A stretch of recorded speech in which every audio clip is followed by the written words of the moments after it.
मोर्चा president Bimal Gurung उहाँले कहा जो आपको जीटीए चुनाव उन्हें होने नहीं देंगे, उससे पहले पीपीएच चाहिए।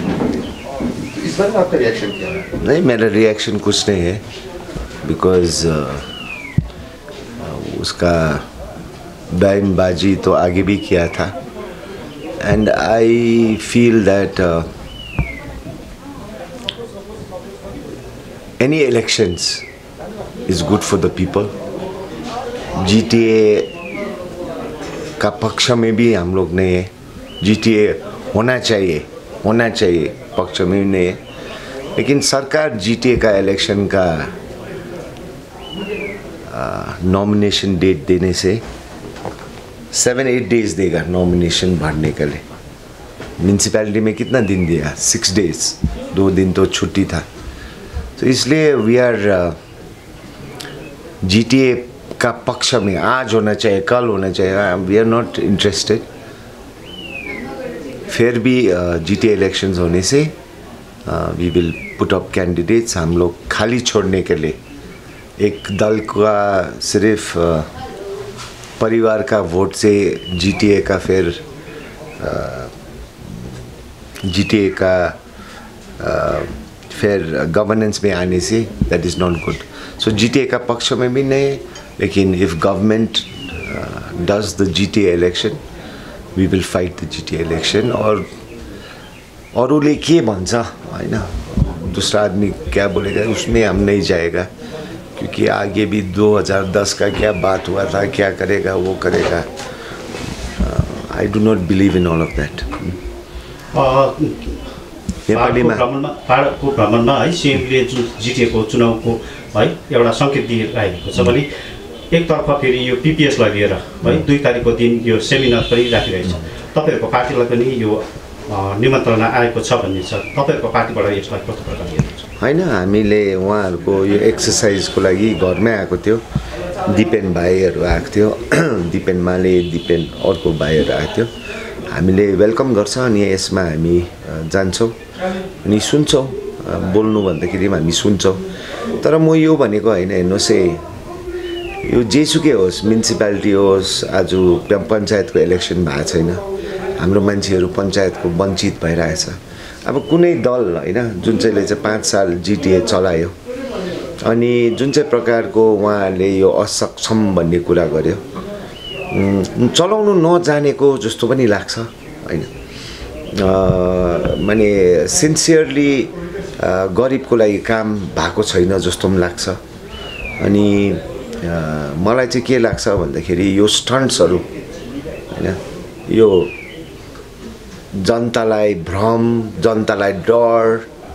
अनि म सरकारसँग निवेदन गर्छु हैन, जसले चाहिँ अशान्ति फेरि फैलाउनु खोज्छ, जसले चाहिँ पहाडलाई फेरि एउटा दिग्भ्रमित जग्गामा पुर्याउनु खोज्छ, त्यसको लागि चाहिँ कडाभन्दा कडा ल एन्ड अर्डर चाहिँ अगाडि नै पहिला नै निप एट द बड गर्नु पर्यो हैन। किनभने 35 साल हैन यस्तै बगम फुसे कुराहरुमा हाम्रो व्यक्तिहरू, हाम्रो जातिको समय नष्ट गरे, उमेर गयो। 2017 मा आजसम्म जेलबन्दी धेरै छ भित्र। उनीहरुको परिवारले के भूल गर्यो? नेतृत्वको भूल हो। आजको दिनमा फेरि यो गर्छु त्यो गर्छु भन्दाखेरि जनताले ज्यादा सिरियस लानु हुँदैन। हामीलाई क्याप्टनलाई हरायो भन्छ, ठिकै हो, क्याप्टन हार्यो, क्याप्टन हार्यो, 5 सिटले हार्यो, तर क्याप्टन चाहिँ भागेन क्या, डराएन क्या हैन। जेल बस्नु डराउनु हुँदैन क्या, काम बिगार्नु हुँदैन, जेल बस्नु डराउनु हुँदैन। सो यो खाले बगम फुसे यो गर्छु त्यो गर्छु यो गर्छु, सरकारले ल एन्ड अर्डर मेन्टेन गर्ने उहाँको दायित्व हो। जीटीए को पक्षमा छैनौं, तर सरकारले जीटीए इलेक्सनको नोमिनेसन गर्यो भने हामी 45 सिट दिएर हामी जीटीए लड्ने छौं, बोर्ड बनाउने सक्षम हुन्छौं हामी।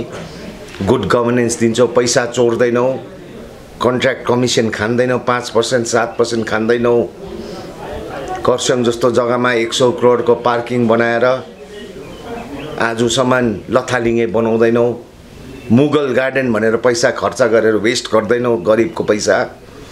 गुड गभर्नेन्स दिने समय आएको छ, नयाँ युग गुड गभर्नेन्स दिनुपर्छ। बगमफुसे नेताहरूसँग समय नष्ट गर्यो, 15 साल 20 साल 35 साल सबै फर्किन्छ, जनताको सबै फर्किन्छ। घर गयो भने घर बनाउनु सक्छ, पैसा नोक्सान भयो भने बनाउनु सक्छ। उमेर नष्ट गर्यो, नष्ट गर्ने नेताहरूको एकदमै जनता सतर्क हुनुपर्छ। No more fear. आपने जो कहा जो आपका डेलीगेशन टीम वो सेमिनार में अटेंड करेगा, इनवाइट किया है गवर्नमेंट ऑफ वेस्ट बंगाल। जो गाइडलाइन आप लोग के साथ जब बात करके जब आपने उस वक्त भी कहा जो आप लोग चुनाव में अटेंड करेंगे, देखिए अच्छा से घर में आके इनवाइट किया है, विद ड्यू रिस्पेक्ट आया, घर में आया, इनवाइट किया है, निमंत्रण दिया। We will go there. लेकिन देखिए दिस इज नॉट GTA का पक्ष और GTA का अगेंस्ट, ये डिबेट नहीं है। It is government's prerogative. If they feel GTA election should not be held, it is government's prerogative. If they feel GTA election होना चाहिए, पंचायत इलेक्शन होना चाहिए, म्यूनसिपैलिटी होना चाहिए, हम कैसे सड़क में आके ये नहीं होगा वो नहीं होगा बोलेगा? सरकार करेगा, हम लोग पार्टिसिपेट करेगा।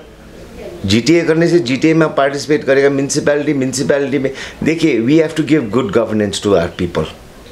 ये जो गठबंधन है ना ठेकेदार और नेता का, ये सब फॉर एवर ये अंत होना चाहिए। जनता का राज आना चाहिए दार्जिलिंग में। जनता का राज दार्जिलिंग म्यूनसिपैलिटी में आया। जनता का राज अब लालकोठी में, पंचायत में, कालिम्पोङ, खरसाङ, मिरिक का म्यूनसिपैलिटी में जनता का राज आना चाहिए। और जो पार्टी असक्षम है ये बगमफुसे बात करके ये करेगा वो करेगा, दंगा करेगा, भूख हड़ताल करेगा, करने दो। लेकिन सरकार का ड्यूटी है, law and order is under the government of West Bengal. We will abide by the law and order and strict action. पुराना केस है ना बहुत, वो सब इन्वेस्टिगेट करना पड़ेगा। ये क्या हो रहा है फिर? अहिले यो सामाजिक सञ्जालमा है धेरै एउटा भाइरल पनि भइरहेको छ। यो गोर्खा जनमुक्ति मोर्चाले हिजो मात्र है एउटा स्टेटमेन्ट पनि दिइरहेको छ। यो यदि सरकारले जबरजस्ती गरेर GTA थोपेको खण्डमा है भोक हडतालमा बस्ने भन्ने गोर्खा जनमुक्ति मोर्चा अध्यक्षले एउटा स्टेटमेन्ट दिइरहेको छन्, यसमाथि कस्तो प्रकारले हुन्छ तपाईहरुको? यहाँ सुन्नुहोस्, अशान्ति नहोस्, घरमै बसेर भोक हडताल गर्छ कसैको के छैन, तर पहाडलाई अशान्ति बनाउने चाहिँ अब कसैको यो पहाड जनताको हो। हाम्रो गोर्खाल्यान्ड सेपरेट स्टेटको मुद्दामा 35 साल हाम्रो समय नष्ट गर्यो। मुद्दाको लागि इमानदारपूर्वक हुनुपर्छ। मुद्दाको लागि झेल नेल खानु डराउनु हुँदैन। अनि जुन चाहिँ प्रकारको यहाँ समय नष्ट गर्दैछ मान्छेहरूको, यो चाहिँ हामी चाहिँ एकदमै, हाम्रो पार्टी चाहिँ यसमा चाहिँ हामी एकदमै साथ दिन्छौँ, ज्यान दिन्छौँ, प्राण दिन्छौँ, पहाडलाई शान्ति राख्छौँ। अच्छा, यो मुद्दाको कुरा गर्दै हुनुहुन्छ नि, यहाँनिर क्षेत्रीय राजनीतिक दलहरू मुद्दाको लागि को चाहिँ सिन्सियर छ जस्तो लाग्छ? इमानदारी को छ? हामी आफैलाई सिन्सियर लाग्छ। किन सिन्सियर छैन? सिन्सियर छ। तर यो 35 सालको नाटक, 35 सालको जुन चाहिँ प्रकारको हिंसामत आन्दोलनले कसलाई चाहिँ फाइदा भयो? मुद्दा पनि 1 इन्ची बढेन, जनता त्यसै पनि गरिब, शहीद, विस्थापित। अरे यस्तो हो कहिले? जनताले त सबै दियो नि, सबै खनायो। 100 दिन 105 दिन बन्द गरेर बस्यो। नेताहरू कहाँ थियो? आजसम्म अभिनय गुरुङ दबाईपानी बस्तीको भाइ जेलबन्दी छ या 5 साल भयो। उसको वाइफ आजको दिनमा डायबिटिज पेसेन्ट हो, उसको हेरचाह भएको छैन। अनि यो कसको भुल हो? अब यो खाली नेतृत्व पछि गयो भने चाहिँ पहाडको यो नयाँ युग जुन चाहिँ हामीले भन्दैछ फेरि भत्ताभुङ्गे हुन्छ। डर। अरे हेर्नुहोस् न, उनीहरूको आज पो मिठो कुरा गर्दैछ त। अलिकति 15 वर्ष ढिलो भयो जस्तो लाग्छ क्या भोक हडतालको लागि। 15 वर्ष ढिलो भयो। 2007, 2008, 2009, 2010 मा थियो त। साँच्ची नै इमान्दारपूर्वक भएको भए हाम्रो पार्टी इमान्दारपूर्वक छ गोर्खाल्यान्ड सेपरेट स्टेटको लागि। तर भाइलेन्स र हाम्रो मान्छेलाई दुःख दिने अनि एकैजना व्यक्तिलाई शहीद विस्थापित बनाउने पक्षमा चाहिँ छैन। त्यसको लागि हामी ज्यान प्राण दिनु रेडी छौँ। गोर्खा जनमुक्ति मोर्चा का महासचिव ने कहा कि जीटीए फेलियर है। क्या हमारा पार्टी समझता है कि जीटीए फेलियर है? जीटीए फेलियर तो होगा ना। कौन चला रहा था? उसका क्षमता क्या था? उसका क्रिएटिव आइडियाज़ क्या था? इतना पैसा आया सरकार से, पैसा तो आया ना गरीब का लिए, डेवलपमेंट का लिए क्या किया? इतना इन्वेस्टमेंट किया, वो रिटर्न ऑन इन्वेस्टमेंट क्या है? देखिए नीचे मुगल गार्डन बोल के कितना करोड़ खर्चा किया, करसंग में पार्किंग बोल के अभी तक खुला नहीं, कमीशन, घोटाला, ये टाइप का अभी तक ये टाइप का होगा। जीटीए फेलियर होगा तो एक ठो पंचायत भी, एक ठो वार्ड कमिश्नर अच्छा से काम करने से एक ठो वार्ड भी स्वर्ग बनाने सहेगा। लेकिन इतना पैसा आया, इतना क्षेत्र दिया, इतना डिपार्टमेंट दिया, चला नहीं सका और बोलता है ये सब फेलियर, डीजीएचसी फेलियर, जीटीए फेलियर। अरे गवर्नेंस करने का एक तरीका होता है, वो तरीका हम लोग का साथ है। उन्होंने गोर्खा जनमुक्ति मोर्चा अध्यक्ष बिमल गुरुङ ने कहा है कि पहले पीपीएस होना चाहिए, बाद में जीटीए, नहीं तो वो अनसंपर्क। अरे वो लोग क्लियर होना चाहिए। वो क्या पीपीएस क्या PPS? They don't have a clear idea. अभी 2 तारीख में क्या वो कर रहा है, सेमिनार कर रहा है। ठीक है, हम लोग भी seminar, but what is the outcome? लेकिन देखिए हम क्या बोल रहे हैं, GTA is not a obstacle. ये लोग बोल रहे हैं ना obstacle. GTA permanent political solution का एक बाधा हो रहा है बोल रहा है। ये इट्स नॉट ट्रू। अरे बोडोलैंड का जो काउंसिल है वो भी तो है, लेकिन वो अपग्रेड हो रहा है। एवरी 4-5 years अपग्रेड हो रहा है। बोडोलैंड काउंसिल क्या बाधा है? लेकिन जो ये बोल रहा है ना, ये बाधा है, जीटीए इलेक्शन ये होगा वो होगा। देखिए हम जीटीए का पक्ष में भी नहीं है। देखिए परमानेंट पॉलिटिकल सॉल्यूशन के लिए तो हम लोग बहुत खड़ा है बने, we have worked hard. Raju Bista का टाइम में, नीरज का टाइम में। अरे परमानेंट पॉलिटिकल सॉल्यूशन आएगा, उसके लिए भी क्या होगा? उसका लिए भी इलेक्शन होगा, उसमें भाग लेगा। कब होगा? लेकिन 10 वर्ष के लिए तो हम, I can not wait for 10 years to give good governance to our people.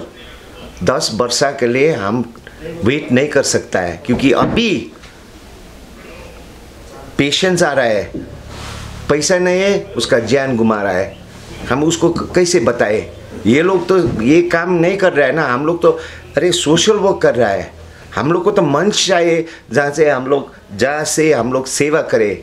ये लोग का तो क्या है, सिर्फ पॉलिटिकल सर्कस करो, टाइम में जाति का बात करो। इफ दे लव जाति देन एक आदमी भी जेलबंदी नहीं होना था। If they love jati, then till everyone is out of prison, they should not be going around asking for votes. Where is the love for the people? People 2017 में घर कुर्की हो रहा था, इतना प्रॉब्लम्स फेस कर रहा था। उस टाइम में किधर था? जाति को माया करने से Where is the love for the people? We love the people. Do not fear. हम लोग है। और मेरा अपील है, state government, law and order is under a situation. If this kind of circus is allowed, Darjeeling will again go into chaos.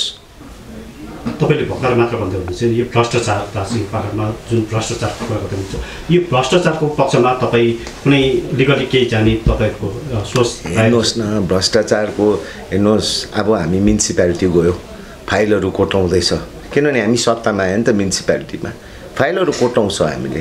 हेर्नुहोस्, justice चाहिँ हुनैपर्छ। लालु प्रसाद यादवको पनि जुन चाहिँ केसहरू भयो, टाइम लाग्यो तर ultimately the hand of justice चाहिँ हुन्छै हुन्छ हैन। सो भोलिको दिन जिटिए आउँछौँ। हिजो मात्रै भक्ते बस्तीमा गयो, त्यहाँ 12 साल अगाडि काम दिएको थियो अरे, बिल पास भएको थियो अरे, आजसम्म भएको छैन। We will open every file that we see. जनताको राज ल्याउनु पर्छ। अनि यो जुन चाहिँ नौटङ्की बाँधी नि, मैले कुन चाहिँ भन्छु नि हैन हैन,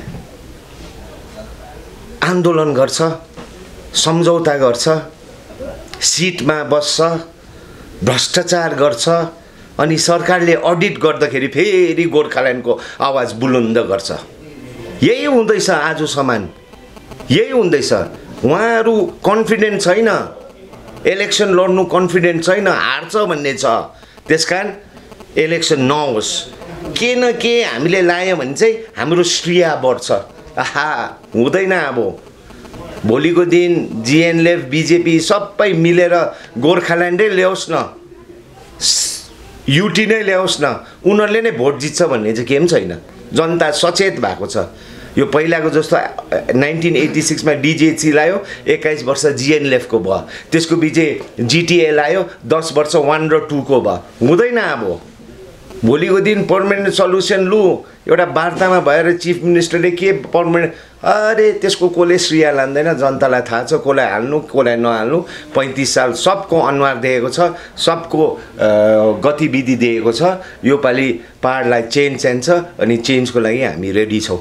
अच्छा, आपको लगता है मतलब क्या वजह हो सकता है कि वो लोग परमानेंट पॉलिटिकल सोल्यूशन बोल रहे हैं उसके बाद जीटे बता रहे हैं? हाँ, वो लोग अभी इलेक्शन करने से हारेगा ना, सो कुछ बहाना तो बनाना पड़ेगा। इसके लिए वो लोग सब ये नौटंकीबाज कर रहे हैं।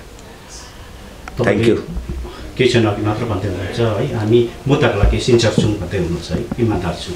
त्यसो भए यो नेपाली गोर्खा जातिको दीर्घकालीन माग भनेको गोर्खाल्यान्ड मुद्दा भनेको 100%। यो मुद्दालाई लिएर तपाईँहरूको पार्टी पक्षले कहिलेबाट यो अघि जाने? हामी थाल्छौँ। मैले अगस्तमा भनेको छु, भाषाको एकता दिवस हामीले गर्दैछौँ, भाषाको दिवस गर्दैछौँ। फर्स्ट डे हामीले त्यसको कल्चरल गर्छौँ, सेकेन्ड डे लिट्रेचर, अनि थर्ड डे एउटा पोलिटिकल कि गोर्खा जाति भारतभरि एउटा हामी सफलता भनेको के हो? भाषा हामीले सफलता गऱ्यौँ हैन। 30 सालमा विफलता त हाम्रो गोर्खाल्यान्ड भएको छ। 35 साल भन्छ, कहिले कसले 100 साल भन्छ, तर सफलता के भयो? गोर्खा जातिको देहरादुनबाट 1954 मा आवाज बुलन्द भएको थियो, हाम्रो कन्स्टिट्युसनमा हाम्रो नेपाली भाषा गाप्नुपर्छ भनेर हैन। 40 साल लाग्यो, यो पालि 30 साल भएछ नेपालीले मान्यता पाएको, भाषाले मान्यता पाएको। सो यसमा हाम्रो पोलिटिकल के हुन्छ डिस्कस भन्दाखेरि, लु हाम्रो जातिले भारतमा भाषा चाहिँ हामीले एउटा सफलतापूर्वक ल्यायो। अब जुन चाहिँ हाम्रो डिमान्ड छ एउटा अल इन्डिया एउटा आइडेन्टिटी, एउटा गोर्खाल्यान्ड एउटा सेपरेट स्टेटको उ त्यो, यो चाहिँ कसरी चाहिँ सफलतामा ल्याउने? अनि दार्जिलिङको नेताहरू मात्रै आन्दोलन चड्काउँदै सेटलमेन्ट गर्दै अनि राज गर्दै चाहिँ हुँदैन। यो इन्डिया व्यापी हुनुपर्छ। किनभने देहरादुनको भोलिको लिडर दार्जिलिङमा आएर राज गर्छु भनेर कहिले पनि हुँदैन नि त। असमको एकजना गोर्खा नेता दार्जिलिङमा आएर जिटिए चलाउँछु भन्ने त उसको त सोच हुँदैन नि त। सो हाम्रो यो जुन चाहिँ मिटिङहरू हुन्छ, हाम्रो जुन चाहिँ यो सङ्घर्ष हुन्छ हैन, यो एउटा मजबुत खाले सङ्घर्ष हुन्छ। अनि यसमा मैले भनेको छु, कति ताल भनेको छु, यसको लागि फन्डिङ चाहिन्छ। मेरो लाइफ टाइममा म 1 लाख रुपियाँ दिन्छु यो जब मञ्च हुन्छ भनेर। अनि अरू जो चाहिँ जातीय प्रेमी हो उनीहरूले आफ्नो तरिकामा सघाउनुपर्छ। यस्तो दिनमा पनि दिल्लीमा हाम्रो काम भइरहेको हुनुपर्छ। सेपरेट स्टेटको आन्दोलन चड्किँदा मात्रै गोर्खाल्यान्ड, अडिट आउँदा मात्रै गोर्खाल्यान्ड, अनि पैसा जातिलाई जातिको मुद्दा भन्दै सबलाई हिँडायो।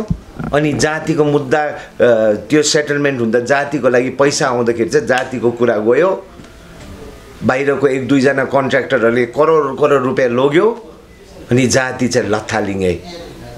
यो भ्रममा कहिले पनि फस्नु हुँदैन हाम्रो जनता जनार्दन है।